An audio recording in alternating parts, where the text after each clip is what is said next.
என் மீது சுமத்தப்பட்ட இந்த திராவிடம்ங்கிற இழிவை தொடை தெரிய போராடாமல் இருப்பதை விட செத்து ஒழிவதே மேல. நாமே வந்து இந்தியன் ஒரு அடையாளம், எனக்கு எதுக்கு திராவிடங்கிற அடையாளம்? நான் தமிழன், என் நேஷனாலிட்டி தமிழ், சிட்டிசன்ஷிப் இந்தியா, இந்திய நாட்டின் குடிமக்கள். அவர் தெலுங்கர், அவர் கன்னடர், அவர் மலையாளி, அவர் பீகாரி, அவர் குஜராத்தி, அவர் ராஜஸ்தானி, அவர் மராட்டி.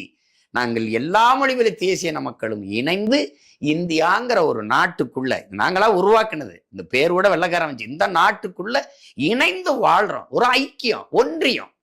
உங்களுக்கு அது யுனைடெட் ஸ்டேட் ஆஃப் அமெரிக்கா, அது யுனைடெட் கிங்டம், இது ஐரோப்பிய யூனியன், இது யுனைடெட் ஸ்டேட் ஆஃப் இந்தியா.